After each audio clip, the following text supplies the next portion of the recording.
Guys welcome back to our channel ज़ोरोवर्स हिंदी। आज हम एक्सप्लेन करेंगे सोलो लेवलिंग सीज़न 1 को।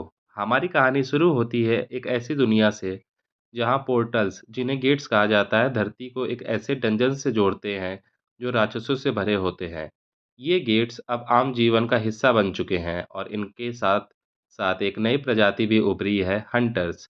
हंटर्स वो लोग होते हैं जिनके पास खास शक्तियां होती हैं जो इन्हें इन डंजन्स में मौजूद राक्षसों से लड़ने में सक्षम बनाती हैं। हमारे मुख्य किरदार संग जिन-वू का परिचय एक बेहद कमज़ोर हंटर के रूप में होता है। उसे दुनिया का सबसे कमज़ोर हंटर कहा जाता है। अपनी कम रैंक और सीमित शक्तियों के कारण जिन-वू रोज़ाना संघर्ष करता है। फिर भी अपनी माँ के अस्पताल का खर्चा उठाने और परिवार का पेट पालने के लिए वो लगातार डंजन्स में जाता है, चाहे जान का खतरा ही क्यों ना हो। जिन-वू की माँ एक रहस्यमयी बीमारी से कोमा में है, जिसे एटर्नल स्लीप कहा जाता है। उसकी छोटी बहन अभी स्कूल में पढ़ रही है। यही 2 लोग उसके जीने और लड़ते रहने की सबसे बड़ी वजह हैं। एक दिन जिन-वू का डंजन को क्लियर करने के लिए एक रेड पार्टी में शामिल होता है। इस रेड का नेतृत्व अनुभवी हंटर कर रहे होते हैं, जैसे कि अनुभवी हीलर संग चियूल और दयालु सपोर्टर हंटर जूही, जो जिन-वू के लिए नरम दिल रखती है। टीम इस डंजन को आसान समझकर इसकी गंभीरता को नज़रअंदाज कर देती है। शुरुआत में वे गॉब्लिन्स और कोबोल्ड्स जैसे कमज़ोर राक्षसों से भिड़ते हैं, जिन्हों अपनी कमज़ोर रैंक के बावजूद बहादुरी से लड़ता है। कई बार मौत के मुहाने पर पहुंच जाता है, लेकिन फिर भी हार नहीं मानता। अचानक उन्हें एक छुपा हुआ दरवाज़ा मिलता है, जो रहस्यमय कमरे की ओर जाता है। संभावित खजाने के लालच में वे सभी अंदर चले जाते हैं। वहाँ उन्हें एक प्राचीन मंदिर दिखाई देता है, जो विशाल पत्थर की मूर्तियों और एक वेदी से भरा हुआ होता है। माहौल में डर साफ झलकता है। अचानक मूर्तियाँ जीवित हो जाती हैं और एक जानलेवा ट्रायल शुरू हो जाता है। असल में ये जगह एक एस रैंक डंजन होती है, एक मौत का जाल जो उनकी क्षमता से कहीं अधिक खतरनाक होता है। मूर्तियाँ हमला करना शुरू कर देती हैं और डंजन में अफरा-तफरी मच जाती है। कुछ हंटर्स को तुरंत मार दिया जाता है, कोई पत्थरों के नीचे कुचल दिया जाता है, तो कोई मूर्तियों के हथियारों से घायल हो जाता है। जिन्हों घायल और थका हुआ अपने साथियों को मरते हुए देखता है और उसे जूही खतरे में दिखती है, तो उसके अंदर की सुरक्षा भावना जाग जाती है। वो अपने जख्मों की परवाह किए बिना उसके सामने ढाल बनकर खड़ा हो जाता है और एक जानलेवा वार को अपने शरीर पर झेल लेता है। वो अपनी तलवार से वार रोकता है, जूही को धक्का देकर बचाता है और खुद गंभीर रूप से घायल हो जाता है। एपिसोड के चरम पर बचे हुए हंटर्स उस वेदी पर लिखे संकेतों को पढ़ने की कोशिश करते हैं।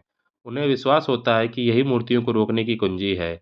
जिन्हों खून से लथपथ और बेहोशी के कगार पर संकेत पढ़ने में मदद करता है। अंत में वे समझ जाते हैं कि उन्हें स्टैचू ऑफ द गॉड को झुककर प्रणाम करना है। अपनी आखिरी ताकत इकट्ठा करके जिन्हों सभी बचे हुए हंटर्स को मूर्ति के सामने झुकने के लिए कहता है। जैसे ही वे ऐसा करते हैं, मूर्तियां रुक जाती हैं। एपिसोड का अंत होता है जहां जिन्हों और जूही समेत कुछ हंटर्स ही जिंदा बचते हैं। बुरी तरह घायल और मानसिक रूप से टूटे हुए जिन्हों जमीन पर गिर जाता है और उसकी हालत गंभीर होती है। जूही की चीखें मंदिर में गूंजती हैं मदद के लिए। दूसरा एपिसोड यहीं से शुरू होता है, जहां पहला खत्म हुआ था। जिन्हों, संगचियूल और जूही अब भी उस डबल डंजन के अंदर जीवित पत्थर की मूर्तियों का सामना कर रहे होते हैं। कमरे में डर और तनाव का माहौल छाया हुआ होता है, क्योंकि सभी हंटर उस रहस्यमय लेख को समझने की कोशिश कर रहे हैं, जो उनकी ज़िंदगी और मौत के बीच का फ़र्क तय कर सकता है। जिन्हों को महसूस होता है कि डबल डंजन कुछ खास नियमों के अनुसार चलता है।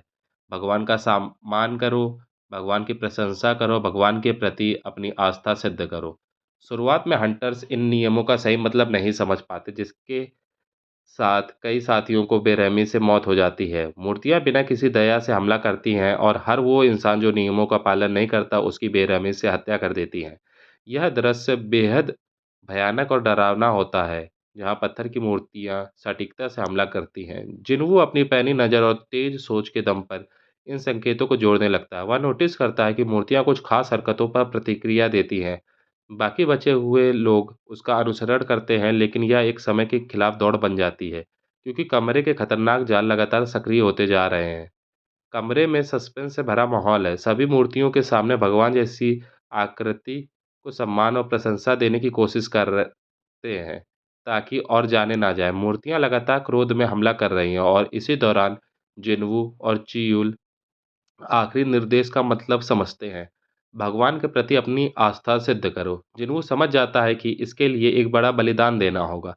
अपने साथियों की जान बचाने के लिए वह संग चियूल से कहता है कि वो बेहोश जूही को लेकर वहां से भाग जाए। चियूल थोड़ी देर हिचकता है, लेकिन जिन्हों के फैसले का सम्मान करते हुए जूही को खींचकर वहां से निकल जाता है। अब जिन्हों अकेला रह जाता है, वो जानता है कि उसकी जान बचने की कोई उम्मीद नहीं है। वह अपने आखिरी ताकत से लड़ता है, लेकिन साफ हो जाता है कि वह इन मूर्तियों से मुकाबला नहीं कर सकता। मूर्तियाँ जैसे-जैसे करीब आती हैं, जिन्हों के मन में गुस्सा और मायूसी का तूफान उठता है। वह अपनी कमजोरी को कोसता है और उस बेरहम किस्मत को जिसने उसे यहाँ तक पहुँचा दिया। उन्हीं आखिरी पलों में जिन्हों को एक चौंकाने वाला नोटिफिकेशन मिलता है, एक रहस्यमयी सिस्टम से। उसे बताया जाता है कि उसने एक हिडन क्वेस्ट पूरा कर लिया है। सिस्टम उसे एक ऑफर देता है प्लेयर बनने का, एक अनोखा दर्जा जो उसे पहले से कई ज़्यादा ताकतवर बनने का मौका देगा। बिल्कुल हताश जिन्वो, जिसके पास खोने के लिए अब कुछ नहीं बचा, इस ऑफ़र को स्वीकार कर लेता है। ठीक उसी समय जब वह अपनी चोटों के आगे बेहोश हो जाता है। एपिसोड की शुरुआत होती है जिन्वू के अस्पताल में होश में आने से। वह 3 दिन तक बेहोश रहा। खिड़की से आती तेज़ धूप उसकी आँखों में चुभती है और वह कुछ पल के लिए भ्रमित हो जाता है। वह अपने सीने को छूता है, यह सोचकर कि उसे डबल डंजन की लड़ाई के जख्म मिलेंगे, लेकिन उसका पूरा शरीर पूरी तरह से ठीक हो चुका होता है। शुरुआत में उसे लगता है कि शायद यह सब एक बुरा सपना था, मूर्तियाँ, साथियों की मौतें और वह रहस्यमयी सिस्टम। सब कुछ एक भ्रम जैसा लगता है, तभी उसके विचारों में खलल पड़ती है। हंटर एसोसिएशन के जांच अधिकारी उससे पूछताछ करने आते हैं। वे बताते हैं कि डबल डंजन का हादसा सच था। जूही उस हादसे से अब तक नहीं उबर पाई और कुछ बोल भी नहीं पा रही। संग छियुल ने अपना हाथ खोने के बाद रिटायर होने का फैसला किया है। यह सब सुनकर जिन्वू को अपराध बोध होता है और उसके अंदर कुछ कर दिखाने की भावना जागती है। जांचकर्ता जिन्वू का एक खास परीक्षण करते हैं, जिसे सेकंड अवेकनिंग कहा जाता है। अगर यह होता तो जिन्वू को असाधारण शक्तियाँ मिल सकती थी, लेकिन टेस्ट का रिजल्ट नेगेटिव आता है, जिससे वह और भी निराश हो जाता है। जैसे ही जिन्वू अपने भाग्य पर सोच रहा होता है, अचानक उसी रहस्यमय सिस्टम से उसे एक जानी-पहचानी नोटिफिकेशन मिलती है। सिस्टम उसे प्लेयर घोषित करता है और रोज़ाना पूरे करने वाले कुछ डेली क्वेस्ट की लिस्ट देता है। इन क्वेस्ट को पूरा करने पर उसे इनाम मिलते हैं, जैसे स्टैट और लूट बॉक्सेस। लेकिन अगर वो इन्हें पूरा करने में नाकाम रहता तो उसे गंभीर सज़ा भुगतनी पड़ती है। थका हुआ और शक में डूबा जिन्वो पहले दिन इन क्वेस्ट को नज़रअंदाज कर देता है, लेकिन यह फैसला बहुत भारी पड़ता है। अचानक जिन्वू को एक सुनसान और वीरान बंजर ज़मीन पर टेलीपोर्ट कर दिया जाता है, जहाँ खतरनाक जीव मौजूद होते हैं। यह एक पेनल्टी ज़ोन होता है, जहाँ के जीव लगातार उसका पीछा करते हैं और जिन्वू को अपनी जान बचाने के लिए भागना पड़ता है। यह पेनल्टी क्वेस्ट बेहद थका देने वाली होती है, जो उसे उसकी सीमाओं तक ढकेल देती है। वह मुश्किल से बच निकलता है, लेकिन यह अनुभव उसे झकझोर देता है। अब वह ठान लेता है कि वह कभी भी कोई डेली क्वेस्ट मिस नहीं करेगा। अगली सुबह जिन्वू पूरे जोश के साथ सिस्टम की डेली क्वेस्ट्स को गंभीरता से लेना शुरू कर देता है। शुरुआत में ये टास्क बहुत मामूली होते हैं, पुशअप्स, सिटअप्स और जॉगिंग, लेकिन जिन्वू उन्हें पूरे समर्पण से करता है। उसके ट्रेनिंग सेशंस का एक मोन्टाज दिखाया जाता है, जिसमें वह हर एक टास्क को पूरा करता है और धीरे-धीरे अपने स्टैट्स को बढ़ाता जाता है। हर पूरी हुई क्वेस्ट पर उसे स्टैट बोनस मिलता है, जो उसकी शारीरिक और मानसिक क्षमताओं को बढ़ाते हैं। साथ ही उसे लूट बॉक्सेस भी मिलते हैं, जिनमें काम आने वाले आइटम्स और इक्विपमेंट होते हैं। एक दिन डेली क्वेस्ट पूरा करने के बाद जिन्हू एक लूट बॉक्स खोलता है और उसे एक स्पेशल आइटम मिलता है, एक इंस्टेंस डंजन की चाबी। यह चाबी रहस्यमय ऊर्जा से चमक रही होती है और जिन्वू उसके प्रति एक खिंचाव महसूस करता है। ताकतवर बनने की जिज्ञासा उसे उस चाबी को इस्तेमाल करने के लिए मजबूर करती है। चाबी के जरिए एक पोर्टल खुलता है और जिन्वू उसमें कदम रखता है। वह खुद को एक अंधेरी सुनसान सबवे स्टेशन में पाता है, जहाँ की हवा भारी है और हल्की रोशनी टूटी-फूटी दीवारों पर डरावने साए बना रही होती है। जैसे ही जिन्वू स्टेशन के अंदर गहराई में जाता है, उसे सुरंगों में अजीब-अजीब आवाज़ें सुनाई देने लगती हैं। उसका पहला सामना होता है एक गॉब्लिन्स के झुंड से। ये छोटे लेकिन खतरनाक जीव होते हैं, जो झुंड में संगठित होकर हमला करते हैं। जिन्हों की चुस्ती और लड़ने की कला की परीक्षा होती है। वह उनके नुकीले पंजों से बचता है और सटीक वारों से उन्हें हराता है। हर एक गॉब्लिन को हराने पर उसे एक्सपीरियंस पॉइंट मिलते हैं, जिससे उसकी ताकत और आत्मविश्वास बढ़ता है। लेकिन जैसे ही वह बढ़त बनाना शुरू करता है, एक नया खतरनाक सामने आ जाता है। गॉब्लिन्स पीछे हटते हैं और उनके बीच से निकलता है एक बड़ा और भयानक दुश्मन, अल्फा वुल्फ। यह प्राणी दबदबा लिए हुए होता है। उसकी आँखों में एक चमकती हुई समझदारी से भरी होती है। अल्फा वुल्फ बिजली की रफ्तार और ताकत से जिन्वू पर हमला करता है, जिससे उसे फिर एक बार अपनी जान बचाने के लिए पूरी ताकत लगानी पड़ती है।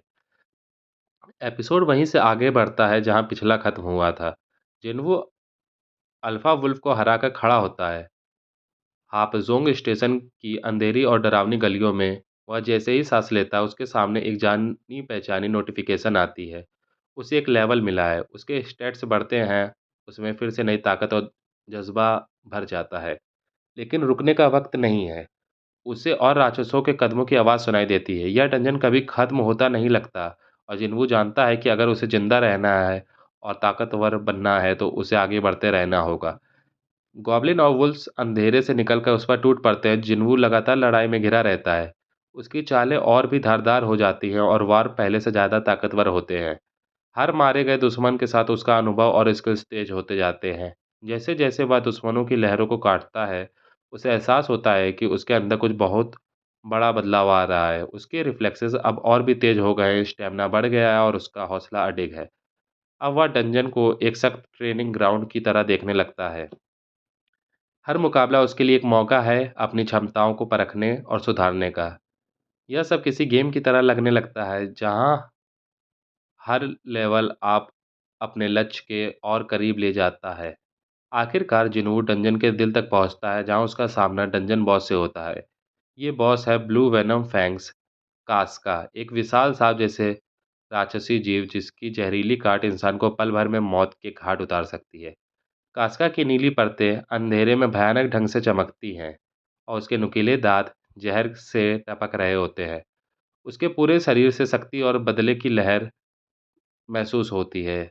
जंग भयंकर और निर्दयी होती है। कास्का के हमले तेज और जानलेवा होते हैं। जिन्वू को हर पल चौकस रहना पड़ता है। वह अब तक सीखी हर स्किल और रणनीति का इस्तेमाल करता है। जहरीले हमलों से बचता है और सटीक वार करता है। कास्का की ताकत और फुर्ती उसे उसकी सीमाओं तक ले जाती है, लेकिन जिन्वू की रणनीति और जिद उसे बढ़त देती है। आखिरी और जोरदार वार से जिन्वू ब्लू वेनम फैंग्स कास्का को हरा देता है। वह विशाल प्राणी गिर जाता है और उसकी छाया में घुलने लगता है, जबकि डंजन स्थिर होने लगता है। जिन्वू जीत के साथ खड़ा है, थका हुआ, लेकिन आत्मविश्वास और ताकत से भरा हुआ। सिस्टम उसे एक बड़ा एक्सपीरियंस बोनस और कीमती लूट देता है, जिससे उसकी क्षमताएँ और भी बढ़ जाती हैं। जैसे ही जिन्वू डंजन से बाहर निकलने की तैयारी करता है, उसे एक नोटिफ़िकेशन मिलता है। बाहर एक डंजन ब्रेक हो रहा है। डंजन ब्रेक तब होता है जब कोई डंजन पूरी तरह से क्लियर नहीं किया जाता है और उसके राक्षस असल दुनिया में घुस जाते हैं। चौंक कर जिन्वू जल्दी से पोर्टल की ओर दौड़ता है, तैयार है किसी भी खतरे का सामना करने को। जैसे ही वह इंस्टेंस से बाहर आता है, उसे एक सैनिक मिलता है। वह जिन्हों को पहचान लेता है कि वह हंटर है और जल्दी से उसे स्थिति बताता है। एक विशाल गोलम पास के डंजन से भाग निकला है और शहर में तबाही मचा रहा है। वहां पहुंचे हंटर, जिनमें ट्रॉमा से जूझ रही जूही भी शामिल है, उस पर कोई असर नहीं कर पा रहे हैं। गोलेम का पत्थर जैसा शरीर उनके हमलों को रोक देता है और वह अजय लगता है। जिन्हों तुरंत हालत का जायज़ा लेता है और समझता है कि गोलेम के डिफेंस में ज़रूर कोई ना कोई कमज़ोर बिंदु होगी।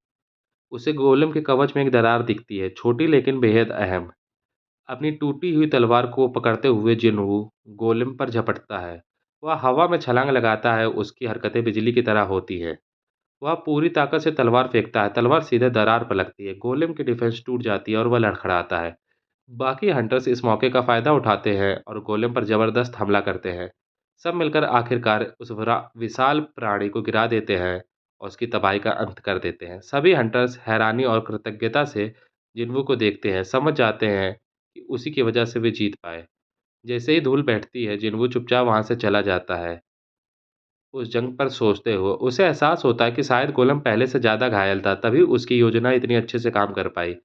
यह एहसास उसे विनम्रता और संकल्प से भर देता है। वह जानता है कि उसे अभी बहुत कुछ सीखना है, बहुत लंबा रास्ता तय करना है, लेकिन वह अब ठान चुका है कि और ताकतवर बनेगा और अपने अपनों की रक्षा करेगा। एपिसोड शुरू होता है जब जिन्वू सी रैंक हंटर डोंग सुक के नेतृत्व में एक सी रैंक डंजन रेड में हिस्सा लेता है। बाकी टीम के मुकाबले जिन्वू कम रैंक और मामूली गियर के कारण तुरंत ही अलग नजर आता है। डोंग सुक अपने 5 साथियों के साथ मिलकर एक सी रैंक के कीट वाली डंजन को क्लियर करने के लिए एक पिकअप ग्रुप बनाता है। कॉन्ट्रैक्ट के मुताबिक जिन्वू को लड़ाई नहीं करनी होगी और सिर्फ ग्रुप की संख्या पूरी करने के लिए उसे 20 लाख वॉन मिलेंगे, लेकिन वह किसी भी लड़ाई के ड्रॉप्स का हकदार नहीं होगा। यही बात डोंगसुक की मंशा पर जिन्वू को शक करने पर मजबूर कर देती है। इस ग्रुप में जिन्हो भी शामिल है, जो एक डी रैंक का नया हंटर है और यह पहला डंजन रेड है। वह महंगे और ताकतवर गियर से लैस है, जो कि उसके अमीर परिवार की देन है। जिन्वू भले ही स्थिति को लेकर संदेह है, लेकिन वह सावधानी से आगे बढ़ने का फैसला करता है। जैसे ही ये ग्रुप कीटों की डंजन में दाखिल होता है, माहौल एकदम तनावपूर्ण हो जाता है। दीवारें मोटे जाल जैसे सामग्री से ढकी होती है और हवा में छुपे हुए जीवों की सरसराहट गूंजती है। जल्द ही उनका सामना मॉन्स्टर चींटियों के झुंड से होता है और एक जबरदस्त लड़ाई शुरू हो जाती है। डोंगसुक के नेतृत्व में हंटर आसानी से चींटियों को हरा देते हैं और अपनी लड़ाई की काबिलियत दिखाते हैं। लड़ाई के बाद ग्रुप डंजन के और अंदर जाता है और एक कमरे में पहुंचता है जहां डंजन बॉस एक विशालकाय सोता हुआ मकड़ी का राक्षस मौजूद है।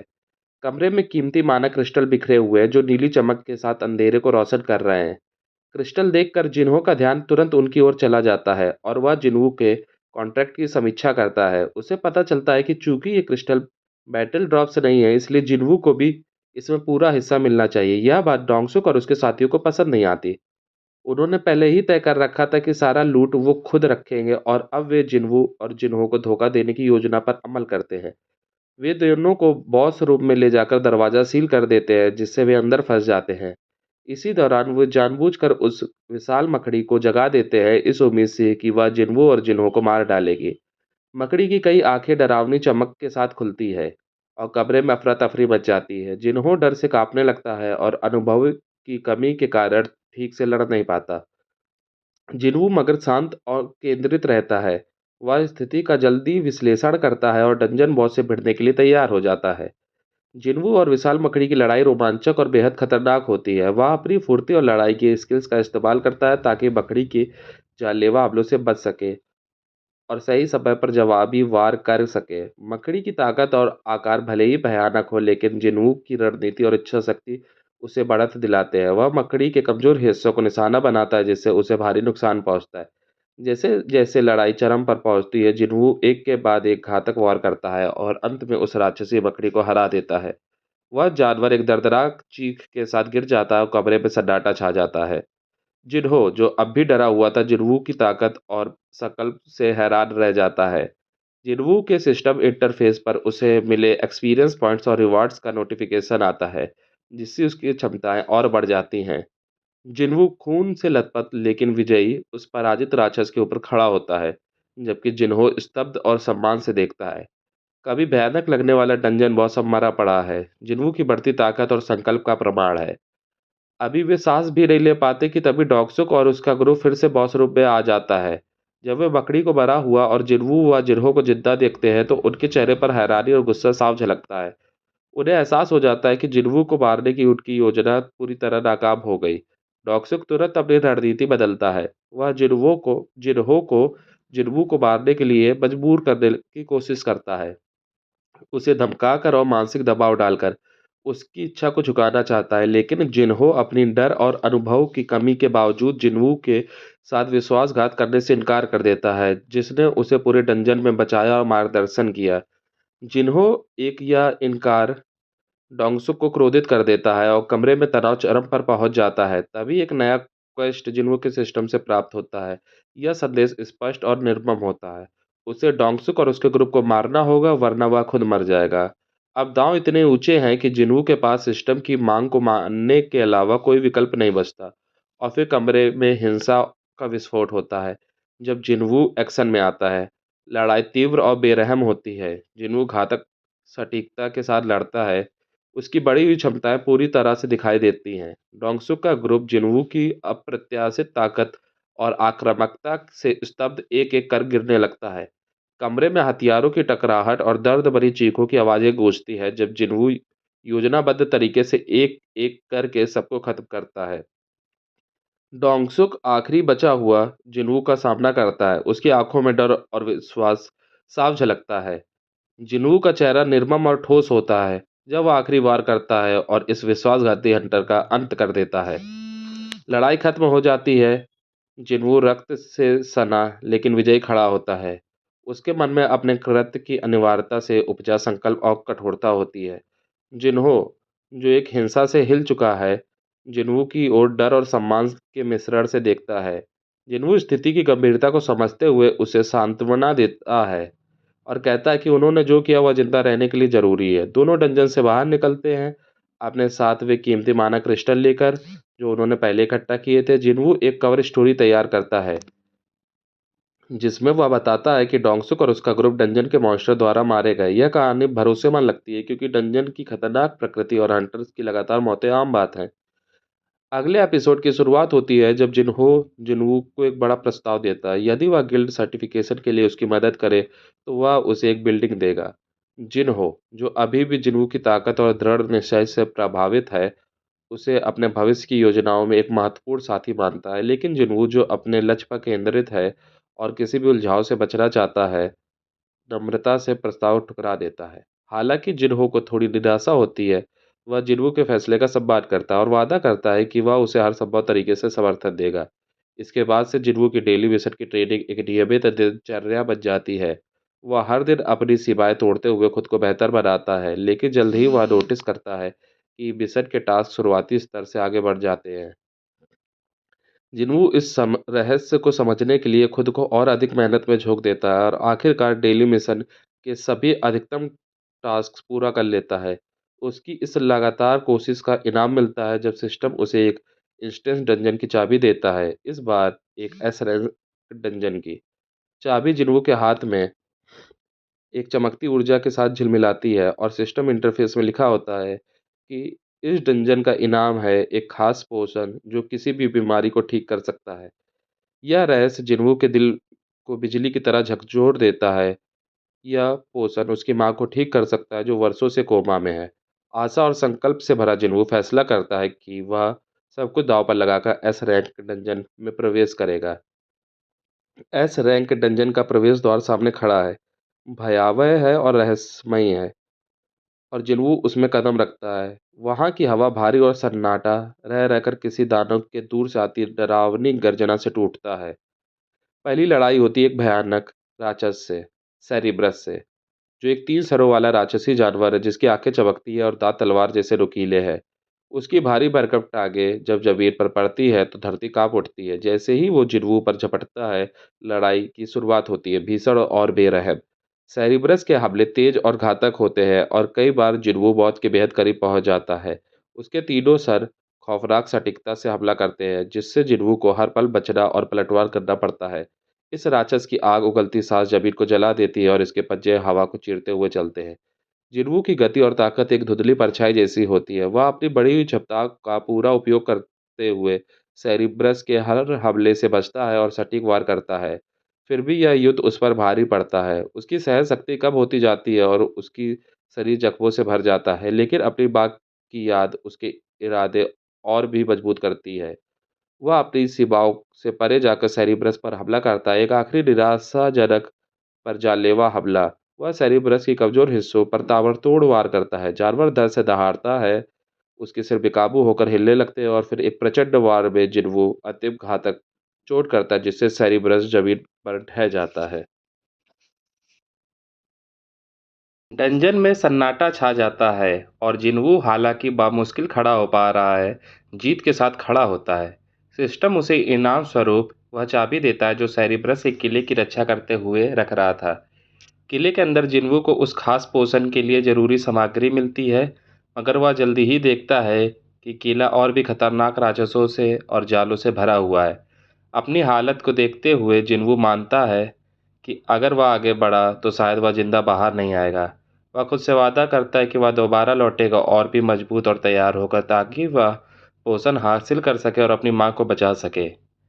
इसी बीच डंजन के बाहर हंटर एसोसिएशन डोंग सुक और उसके ग्रुप की मौत की जांच शुरू करता है। जब उन्हें पता चलता है कि डंजन बॉस मारा गया था, तो उन्हें जिन्वो और जिन्हो की दी गई कहानी पर शक होता है। जांच और गहरी होती जाती है और मामला पहुंचता है डोंगसुक के छोटे भाई हुआंग डोंग सू तक, जो एक एस रैंक हंटर है और अपनी क्रूरता और घमंड के लिए कुख्यात है। डोंग सू अपने भाई की मौत से दुखी और गुस्से से भरा होता है। वह बदला लेने की कसम खा लेता है। उसे पूरा विश्वास है कि जिनवू और जिन हो ही इसकी जिम्मेदार है। वह कसम खाता है कि उन्हें इसकी कीमत चुकानी पड़ेगी। एपिसोड का अंत होता है डोंगसू की खतरनाक घोषणा से, जो एक ऐसे टकराव की भूमिका बना देता है जो जिन्वू की नई ताकत और संकल्प की सच्ची परीक्षा होगी। इससे बेखबर जिन्वू अपनी मां से किया वादा निभाने पर केंद्रित है। वह एस रैंक डंजन में लौटने की तैयारी में जुटा है। उसकी यात्रा अभी खत्म नहीं हुई, बल्कि असली चुनौती तो अब शुरू हुई है। उसकी मां की जिंदगी दांव पर है और दुश्मन हर कोने से उसके करीब आ रहे हैं। जिन्वू खुद को आने वाली लड़ाइयों के लिए तैयार करता है। एपिसोड की शुरुआत होती है जब जिन्वू अस्पताल में अपनी कोमा में पड़ी मां से मिलने आता है। वह उनके बिस्तर के पास बैठता है, उनका हाथ थामे उनका शांत लेकिन बेहोश चेहरे को देखता है। उनसे किया गया वादा उसे और मजबूत बनने के लिए प्रेरित करता है।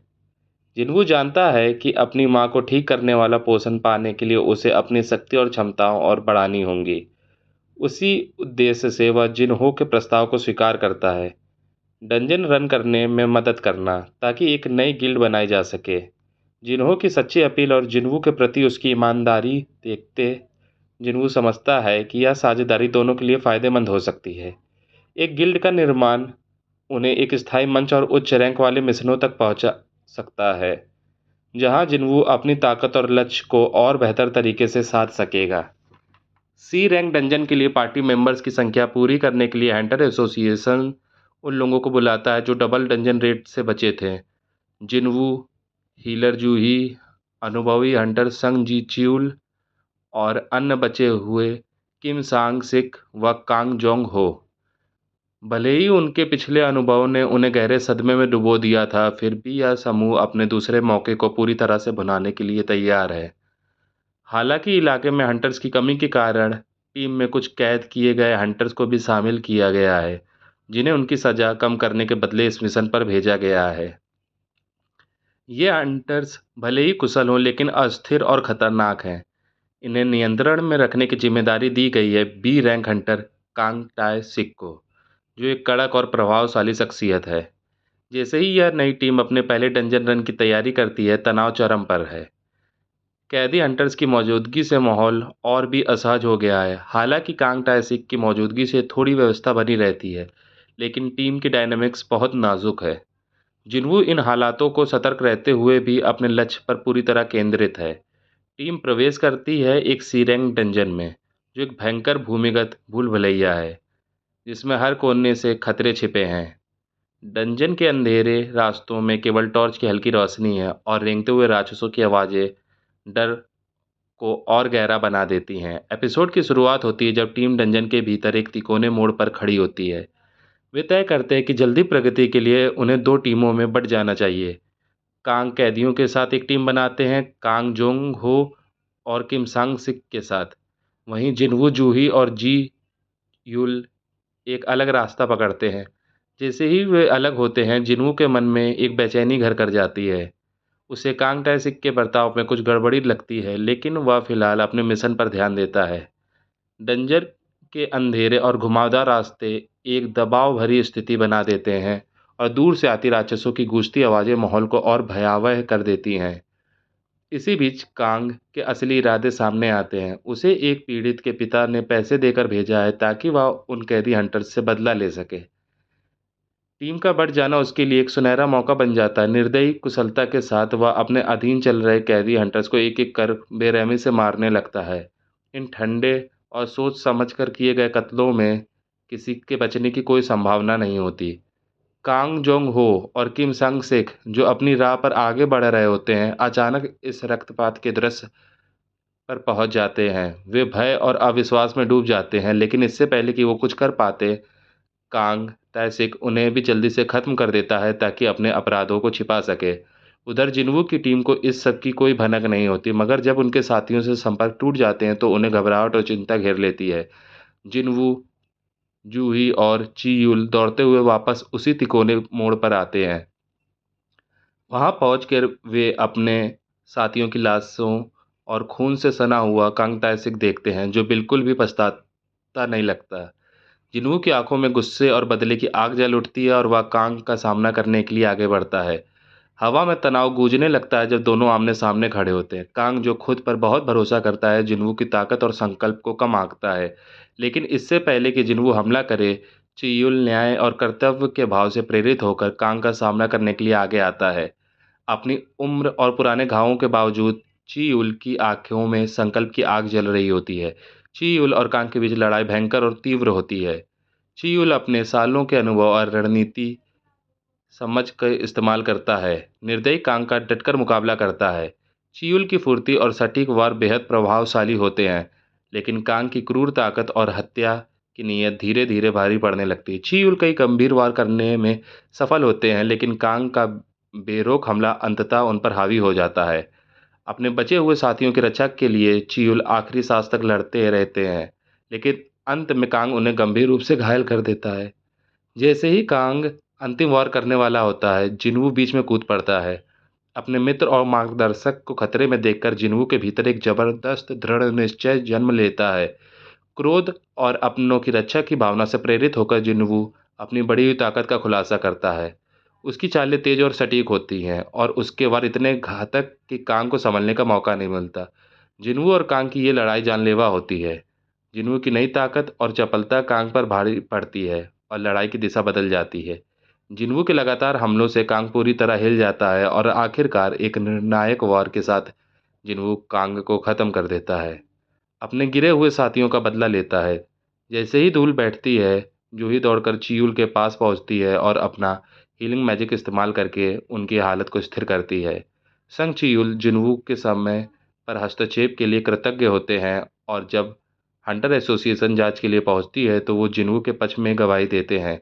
उनकी गवाही यह सुनिश्चित करती है कि जिन्वू के एक्शन को सही ठहराया जाए और उसे अपनी ताकत की खोज जारी रखने की आज़ादी मिले। उसी रात जूही जिन्वू के पास आती है, हाथ में एक छोटी सी एसेंस स्टोन लेकर, और पूछती है, क्या तुम्हें याद है? यह सवाल हवा में तैरता है, गहराई, अहमियत और रहस्य के साथ। जिन्वू थोड़ा भ्रमित होकर पत्थर को ध्यान से देखता है। अतीत की लड़ाइयों और अनुभवों की याद उसके मन में उमड़ने लगती है और वह इस पत्थर के महत्व को समझने लगता है। एपिसोड खत्म होता है। जिन्वू गहरी सोच में डूबा हुआ जूही के सवाल और अपने सामने आने वाले रास्तों पर विचार करता है। एपिसोड की शुरुआत होती है जिन्वू और जूही के साथ, जो एक पार्क की बेंच पर बैठे होते हैं। सूरज ढल रहा होता है और लंबी छायाएं बन रही होती हैं। जूही का चेहरा उदासी और दृढ़ निश्चय का मिश्रण होता है। वह जिन्वू की ओर मुड़ती है और भावुक लेकिन स्थिर आवाज में कहती है कि वह एक हंटर के तौर पर रिटायर हो रही है। डबल डंजन की घटनाएं और हाल ही की घटनाओं ने उसके मन और शरीर पर गहरा प्रभाव डाला है और अब वह एक शांत सुरक्षित जीवन जीना चाहती है। वह जिन्वू को एक छोटा सा कागज देती है जिसमें उसका पता लिखा होता है और कहती है कि अगर वह कभी उस इलाके में हो तो उससे ज़रूर मिले।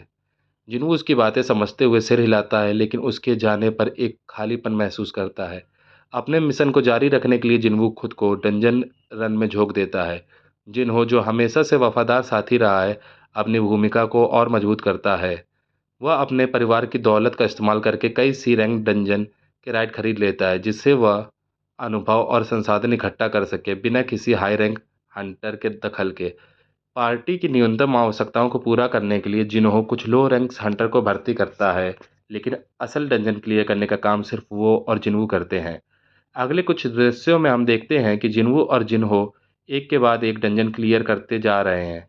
जिन्हो, जो महंगे और शक्तिशाली गियर से लैस होता है, टैंक की भूमिका निभाता है, दैत्यों का ध्यान अपनी ओर खींचता है, जबकि जिन्वू, जो लगातार तेजी से ताकतवर और कुशल बनता जा रहा है, दैत्यों को सटीकता से खत्म करता जाता है। हर लड़ाई में जिन्वू की बढ़ती ताकत और रणनीति समझ दिखाई देती है। उसकी चालें और भी नरम, तेज और घातक होती जा रही हैं और उसके वार शक्तिशाली। इसी दौरान व्हाइट टाइगर गिल्ड के व्यस्त हेडक्वार्टर में रिक्रूटिंग मैनेजर बैक एंड हो अपनी डेस्क पर बैठकर संभावित हंटर्स की रिपोर्ट चेक कर रहे होते हैं। जैसे ही वह लिस्ट स्कैन करते हैं, एक जाना पहचान नाम उनकी नज़र में आता है, संग जिनवू। उत्सुक होकर एनहो रिकॉर्ड्स में गहराई से जांच करते हैं और जिन्वू की हाल की गतिविधियों और अचानक बढ़ती क्षमताओं को जोड़ने लगते हैं। उन्हें एहसास होता है कि जिन्वू का शायद दूसरा अवेकनिंग हुआ है और वे इसे गिल्ड के लिए कीमती एसेट के रूप में देखते हैं। एनहो जिन्वू से मिलने का फैसला करते हैं और एक उच्च स्तरीय कैफे में मीटिंग अरेंज करते हैं। वातावरण औपचारिक लेकिन शांत होता है। ताजे कॉफ़ी की खुशबू चारों ओर फैल जाती है। एनहो जो लंबे और प्रभावशाली व्यक्तित्व के हैं, जिन्हों का गर्मजोशी से स्वागत करते हैं, थोड़ी बातचीत के बाद सीधे मुद्दे पर आते हैं। वे एक आकर्षक ऑफर पेश करते हैं। व्हाइट टाइगर गिल्ड्स में शामिल होने के फायदे बताते हैं, जैसे टॉप टियर डंजन का एक्सेस, एडवांस ट्रेनिंग और बढ़िया फाइनेंशियल रिवॉर्ड्स। जिन्हों शालीनता से सुनता है लेकिन कोई वादा नहीं करता। उसे एक शक्तिशाली गिल्ड से जुड़ने के फायदे समझ में आते हैं, लेकिन वह अपनी आज़ादी खोने से हिचकिचाता है। वह एनहो को धन्यवाद करता है, लेकिन यह कहकर ऑफर ठुकरा देता है कि उसका अपना रास्ता जिसे उसे खुद तय करना है। एनहो थोड़ा निराश जरूर होता है, लेकिन जिन्हू के फैसले का सम्मान करते और भविष्य के लिए दरवाजा खुला रखता है। जैसे ही जिन्हू अपने कड़े डंजन रन में व्यस्त होता है, उसे अचानक एक अनपेक्षित मैसेज मिलता है। यह मैसेज उसी गेम जैसे इंटरफेस में आता है, जो उसे सेकेंड अवेकनिंग के बाद से उसका मार्गदर्शन कर रहा होता है। इसमें लिखा होता है कि उसने एक निश्चित लेवल हासिल कर लिया है और अब वह जॉब चेंज क्वेस्ट के लिए योग्य है। यह क्वेस्ट नई शक्तियों के द्वार खोल सकता है और उसकी क्षमताओं को और भी बढ़ा सकता है। उत्साहित और जिज्ञासु होकर जिन्वू यह क्वेस्ट एक्सेप्ट कर लेता है। सीन शिफ्ट होता है एक अंधेरे और डरावने जंगल में, जहां जिन्वू एक रहस्यमय पोर्टल के किनारे खड़ा होता है। हवा में तनाव और रहस्य का माहौल होता है। वह पोर्टल के अंदर कदम रखता है, जहां अनजान खतरे और चुनौतियों से भरी एक दुनिया उसका इंतजार कर रही होती है। एपिसोड खत्म होता है जिन्वू एक काले डरावने एरिना के बीच खड़ा होता है। चारों ओर परछाइयां लहराती हैं और ऊपर से एक गूंजती हुई आवाज आती है। जॉब चेंज क्वेस्ट शुरू होता है। जिन्वू की आंखों में दृढ़ निश्चय चमकता है। वह हर परीक्षा का सामना करने के लिए तैयार है। एपिसोड की शुरुआत होती है जिन्वू को उसके जॉब चेंज क्वेस्ट की जगह पर टेलीपोर्ट किए जाने से। वह सामने पाता है कि एक विशाल और डरावना किला जो आसमान तक फैला हुआ है। हवा में भयानक ऊर्जा घुली हुई होती है और अंधेरे पत्थरों की दीवारों को जलती मसालों की रोशनी थोड़ा बहुत उजागर कर रही होती है। जैसे ही जिन्वू किले के अंदर कदम रखता है, किले के दरवाजे जोर से बंद हो जाते हैं और उसका ट्रायल शुरू हो जाता है। अंदर घुसते ही जिन्वू पर शक्तिशाली दुश्मनों की लहरें टूट पड़ती हैं। सबसे पहले आते हैं बख्तरबंद नाइट्स, जिनकी तलवार धुंधली रोशनी में चमकती हैं। ये नाइट्स पहले जिन दुश्मनों से जिन्हों लड़ चुका है उनके जैसे ही लगते हैं, लेकिन उनकी चालें कहीं ज़्यादा सटीक और ताकतवर होती है, जो जिन्हों के नई तराशी हुई स्किल्स को चुनौती देते हैं। वह वार करता है, ब्लॉक करता है और हर स्टील की टकराहट महल के बड़े हॉल में गूंजती है। हालांकि ये नाइट्स बेहद मजबूत होते हैं, लेकिन जिन्हों की दृढ़ता और फुर्ती उन्हें मात देने में कामयाब होती है। जैसे जैसे वह महल के अंदर की ओर बढ़ता है, नाइट्स की जगह एक घातक असैसिन्स ले लेते हैं। ये दुश्मन बेहद तेज और खामोश होते हैं। उनके खंजर जिन्वू के महत्वपूर्ण अंगों को निशाना बनाते हैं। झिलमिलाती परछाइयाँ उनके सटीक स्थानों को पहचानना मुश्किल बना देती हैं, लेकिन जिन्वू अपनी तेज इंद्रियों और रिफ्लेक्सेस का इस्तेमाल करता है, ताकि वे उनके वारों से बच सके और पलटवार कर सके।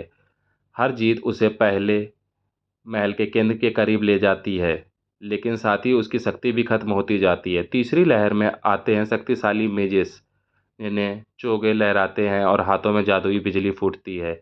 वे तत्वीय जादू के तूफान छोड़ते हैं। आग के गोले, बर्फ के टुकड़े और बिजली की गड़गड़ाहट हवा में भर जाती है।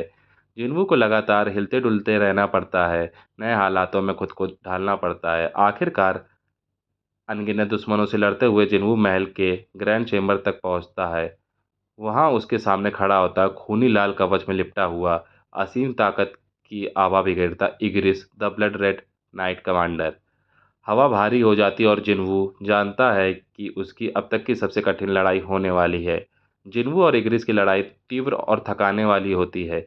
इग्रिस की ताकत और स्पीड अब तक जिन दुश्मनों से जिन्वू लड़ा उनसे कई गुना ज़्यादा होती है।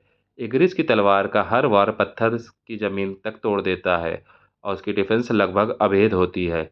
जिन्हों अपनी हर सीखी हुई स्किल्स और रणनीति का इस्तेमाल करता है, उसके वारों को चकमा देता है और मौका देकर पलटवार करता है, लेकिन हर कोशिश के बावजूद जिन्हों अपनी सीमाओं तक ढकेल दिया जाता है। इग्रिस का निरंतर हमला उसे लहूलुहान और थका हुआ कर देता है, पर वह हार नहीं मानता। वह अपने अंदर की छिपी शक्ति और इच्छा शक्ति को जगाता है और एक आखिरी जानलेवा हमला करता है। गटी, सटीकता और दृढ़ संकल्प के मेल से वह इग्रिस की कवच को भेदता है और इस भयानक नाइट को गिरा देता है। जैसे ही इग्रिस का शरीर अंतरिक्ष में विलीन होने होता है, जिन्हों घुटनों पर गिर जाता है, थका हुआ लेकिन विजयी। लेकिन ये जीत अस्थायी साबित होती है। असली जॉब चेंज क्वेस्ट अब शुरू होता है और पूरा महल कांप उठता है। जैसे ही उन सभी दैत्यों की बिना रुके आने वाली सेना छोड़ दी जाती है जिनसे जिन्वू पहले लड़ चुका था। जिन्वू को और भी गहराई से खुद की ताकत खोजनी पड़ती है ताकि वह इस लहर में टिक सके। एपिसोड की शुरुआत होती है जहां जिन्वू इस अनंत लगने वाली राक्षसों की भीड़ के बीच खड़ा होता है। भले ही उसमें अद्भुत ताकत और हिम्मत हो, दुश्मनों की संख्या उस पर भारी पड़ने लगती है। उसके हर वार से में कोई दुश्मन गिरते हैं लेकिन उनकी जगह और भी ज़्यादा उठ खड़े होते हैं।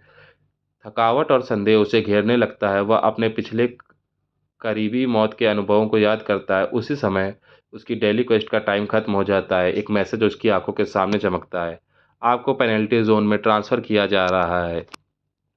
एक चमक के साथ वह इस बंजर और खतरनाक जगह में पहुंचता है, पेनल्टी जोन। हालांकि यह जगह अपने आप में खतरे से भरी है, जिन्वू इसे एक अनचाहा लेकिन जरूरी ब्रेक मानता है। वह सांसें पकड़ता है, ऊर्जा जुटाता है और आने वाले संघर्षों के लिए खुद को तैयार करता है। अब जब वह वापस महल में लौटता है, वह और भी मजबूत और तैयार होता है। राक्षसों की लहर जारी रहती है, उसकी चालें तेज, वार सटीक और इरादा अटूट होता है। धीरे धीरे वह इस अंतरहीन लहरों को अपने अडिग संकल्प और ताकत से काटता चला जाता है। एक लंबे और थकाने वाले युद्ध के बाद जिन्वू खड़ा होता है विजयी। उसका शरीर जरूर घायल और थका हुआ होता है लेकिन उसकी आत्मा अडिग और मजबूत। तभी महल में एक गूंजती हुई आवाज़ सुनाई देती है जो उसकी सफलता की घोषणा करती है। उस पर एक तेज रोशनी बरसती है और उसके सामने एक मैसेज प्रकट होता है। आपने टाइटल हासिल किया है, शैडो मोनार्क। इस टाइटल के साथ मिलती है एक असाधारण शक्ति, मरे हुए दुश्मनों को शैडो आर्मी के रूप में जिंदा करने की ताकत। सीन शिफ्ट होता है। जिन्वू अब इस शक्ति के साथ प्रयोग करता है। वह गिरे हुए नाइट्स, असैसिन्स, मेजेस और इग्रिस को पुनर्जीवित करता है, जो अब उसके वफादार साये बनकर हर आदेश के लिए तैयार खड़े होते हैं। महल जो कभी खतरे से भरा था, अब वह साम्राज्य बन चुका है। इसी दौरान सीन कटता है जेजू आइलैंड पर, जहां कोरिया के एस रैंक हंटर्स मॉन्स्टर की धमकी का सामना करने के लिए इकट्ठा हुए हैं। इस टीम में देश के सबसे ताकतवर और प्रसिद्ध हंटर्स होते हैं। हर कोई अपनी खास स्किल्स और क्षमताओं के साथ मिशन में उतरता है। जैसे वे आइलैंड पर उतरते हैं, एक तनावपूर्ण माहौल बन जाता है क्योंकि सभी को पता है जो खतरा सामने है वह कितना भयानक है। दूसरी ओर महल में जिन्वू अब शैडो मोनार्क पावर का संतुलन बदलते हुए महसूस करता है। उसे जेजू आइलैंड के मॉन्स्टर का विकास महसूस होता है और वह समझ जाता है उसकी यात्रा अभी खत्म नहीं हुई। अब उसके पास नई ताकत, नया टाइटल और अटूट इरादा है। वह अब पहले से ज़्यादा तैयार है आने वाली किसी भी चुनौती का सामना करने के लिए। एपिसोड खत्म होता है। जिन्वू महल में प्रवेश द्वार पर खड़ा होता है। उसकी शैडो आर्मी पीछे खड़ी है। कैमरा जूम आउट करता है महल की विशालता और काले डरावने आसमान को दिखाते हुए। जिन्वू की आंखों में जुनून जल रहा होता है। वह तैयार है अपने नए रोल को स्वीकार करने के लिए। अब अगला युद्ध उसका इंतजार कर रहा है और उसका सफ़र दुनिया का सबसे ताकतवर हंटर बनने की ओर आगे बढ़ता है। देखने के लिए धन्यवाद। अगर आपको वीडियो पसंद आया तो लाइक, शेयर और सब्सक्राइब जरूर करें। फिर मिलते हैं। धन्यवाद।